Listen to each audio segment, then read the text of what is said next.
Welcome to Baz Travels. Loading destination. Simulation starting in 3, 2, 1. To look around, move your phone or tablet. Click and drag if on a computer or move your head if using a VR headset. Please like and subscribe. Lafayette Square is often viewed as a single entity, but to truly understand this space you have to look at the individual sentients that guard its corners. This park is a careful, curated gallery of leadership and sacrifice. While the square bears the name Lafayette, it serves as a broader tribute to the international and domestic forces that shape the United States. As we explore these grounds, we encounter figures who didn't just participate in history, they engineered the very victories that allowed this capital to exist. At the southwest corner, we find the monument to Jean-Baptiste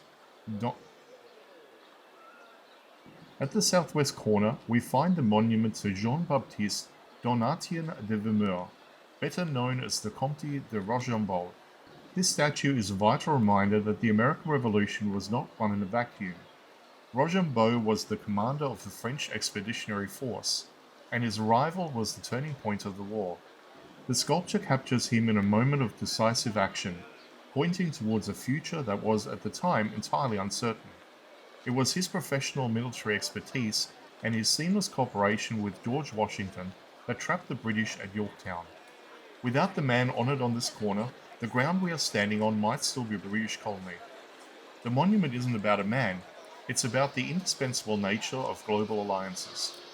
Moving just outside the formal boundaries of the square to the south, we encounter a monument of a completely different scale and temperament. The General William Tecumseh Sherman Monument. This is one of the most complex and imposing commemorative works in all of Washington D.C. Sherman, a man defined by his brutal efficiency of total war during the Civil War, is depicted here in a way that reflects his relentless nature. The monument is a massive architectural undertaking, surrounded by allegorical figures representing war and peace, and inscribed with the names of the battles that defined his march to the sea. What makes the Sherman Monument so striking is its location. Positioned near the Treasury Building and the White House, it serves as a stern reminder of the costs of preserving the Union. Sherman wasn't interested in the magnificent distances of lower force aesthetics, he was interested in the logistical reality of victory. The sheer size of this monument, with its intricate bas-reliefs and broad granite base, mirrors the outsized impact Sherman had on American landscape. It stands as a testament to the grit and the uncompromising will required to hold a fractured nation together. Exploring these two monuments side by side reveals the duality of the American story. On one hand, you have Rochambeau and his sophisticated diplomatic maneuvers of the 18th century that birthed the nation. On the other, you have Sherman and the industrial-scale resolve of the 19th century that saved it. These statues do more than just occupy space in a park. They act as the anchors for the collective memory of the district. They remind every passerby that the peace and power centered in the White House across the street were bought by the strategic genius and the hard-fought campaigns of the men standing watching in the square. This is where the history of the battlefield meets the heart of the government.